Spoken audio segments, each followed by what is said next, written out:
নীতিমালা যদি বাস্তবায়ন হয় ৪৪,০০০ পরিবার বেকার হয়ে পড়বে। কালো আইন ২০২৫-এর নীতিমালা বহাল থাকে তাহলে আমরা পথে বসে যাব। কৃষক যদি না বাঁচে দেশ বাঁচবে না।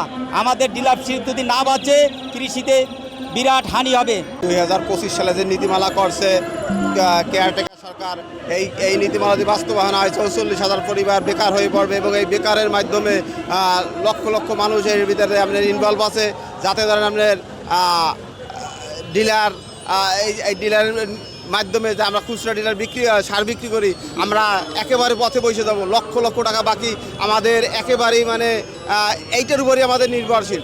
তাই আমি মাননীয় প্রধানমন্ত্রীর কাছে ২০২৫ সালের নীতিমালা বাদ দিয়ে ২০০৯ সালের নীতিমালা রাখার জন্য এই ৪৪,০০০ পরিবারের পক্ষ থেকে আমি বিনীত অনুরোধ করছি। এই কালো আইন ২০২৫-এর নীতিমালা বহাল থাকে তাহলে আমরা পথে বসে যাব।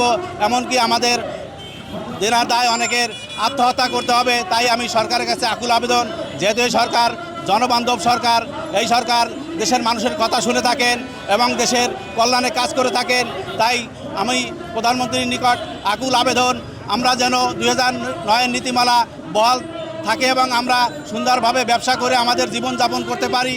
এবং আমরা ২০০৯ সালের নীতিমালা অনুসরণ করে সরকারকে ৩০,০০০ টাকা জামানত দিয়ে খুচরা ডিলারের সার বিক্রি করার জন্য অনুমোদন পেয়েছি। সরকারের নীতিমালা অনুসরণ করে আমরা দীর্ঘদিন যাবৎ সার বিক্রি করে আসছি। এখন কৃষকদের সাথে আত্মা আমাদের মিশে গেছে। আমরা কৃষকদেরকে নগদে বাকিতে সার বিক্রি করে আসতেছি।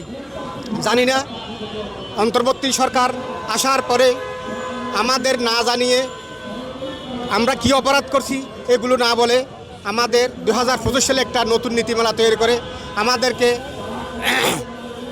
বাতিল করার জন্য সরকার একটা নতুন নীতিমালা করছে। সেই নীতিমালার পরিপ্রেক্ষিতে আজকে আমরা জাতীয় প্রেস ক্লাবের সামনে মানববন্ধনে উপস্থিত হয়েছি। জানি না এই নীতিমালায় কি সরকারের লাভ বা ক্ষতি হবে, কিন্তু আমরা এক ইউনিয়নে ৯ জন ডিলার কৃষকদেরকে সার বিতরণ করে আসছি। এখন বিআরডিসি ডিলারদেরকে বিসিআইসি ডিলারের মর্যাদা দিয়ে ওদের কাছ থেকে এক ইউনিয়নে ৩ জন করে ডিলার নিয়োগ দিচ্ছে। কিন্তু ৩ জন কীভাবে সার বিতরণ করবে এটা সিন্ডিকেট করারও একটা নীতিমালায় আসতেছে আমাদের ধারণা। কিন্তু ওরা আমাদের পরে ২৫,০০০ টাকা জমানত দিয়ে ওরা বিআরডিসি ডিলার নিয়োগ হয়েছে।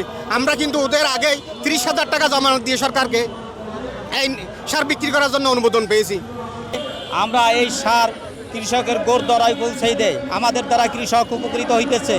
এই কৃষক যদি না বাঁচে দেশ বাঁচবে না। আমাদের ডিলারশিপ যদি না বাঁচে কৃষিতে বিরাট হানি হবে। কৃষকের বিরাট হানি হলে দেশ রক্ষা পাবে না।